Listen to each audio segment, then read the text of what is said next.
What is going on, Bulls Nation? So there are reports where Brian Windhorst reported that there is 0% chance that the Lakers would take Zach Levine. So we're going to talk about that 0% right after this.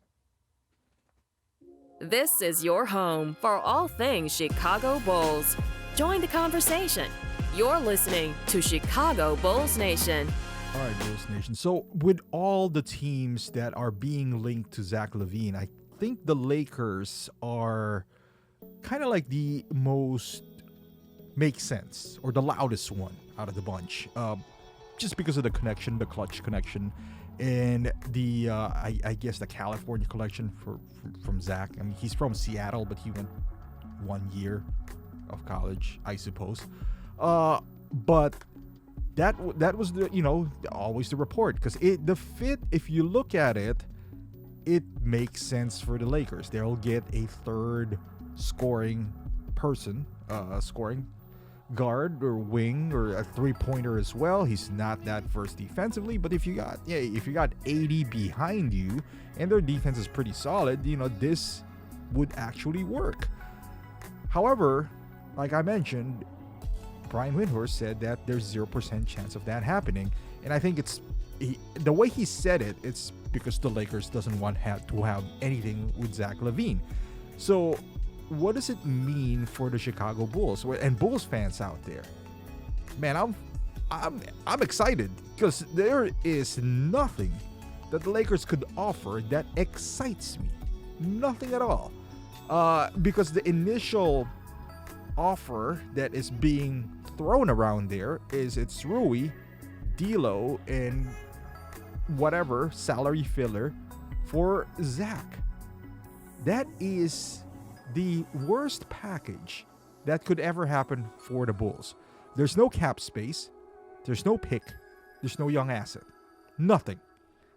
So and with D'Lo, the way he is perceived right now, he is a shorter, cheaper version of Zach Levine without talent. No one is looking for a point guard of D'Lo's caliber, so you would assume that D'Lo would pick up his option next year. I think he will. You would decline it if you are confident that you're gonna get a payday, but I am not confident that D'Lo would get any payday from any team. So with that being said, he will pick up that option. We'll have 5 guards, very undersized, and D'Lo's gonna drive us nuts because I think that Billy Donovan's gonna play him.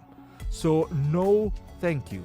Rui is okay, but we do have Patrick Williams. We don't need 2 Patrick Williams on the team.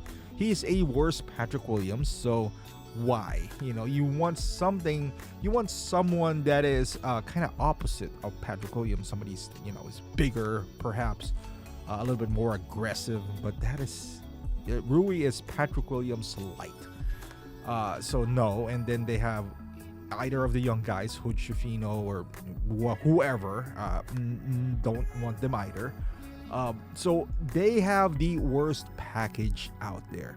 So if I was the Bulls, I would be ecstatic because if that means that he can't force his way out if the team who he wants to play with doesn't want him. So that's excellent news for the Bulls. So now you can focus now on teams who has kind of an interest, so to speak. Like, I don't know who the other teams are. Detroit, there's reports about Detroit, initially Indiana, Sacramento Kings, who has better offering for Zach. As a matter of fact, I would take, and this is a hot take, I would take Bojan Bogdanovic expiring and Gary Harris straight up without Jaden Ivey or without any picks over the Lakers. I would straight up take that. At least I freed up cap space, which I don't even know what to do with that cap space because there's no difference maker in the next free agent class. There's all these big names like the Kawhi. They're all re-signed. I guess, what do you want? Paul George? I'm pretty sure he's going to resign as well. So cap space is overrated in the NBA anyway. But with that being said, at least I don't have D'Lo on my team. I think that's the saving grace out there. So there's 0% chance. I am extremely happy with that news. So I hope the Bulls can move forward this and show Zach, hey man, the team that you want to play for, if that is true, doesn't even want you. So have at it. If I were you, I'll audition for other teams so we can move on.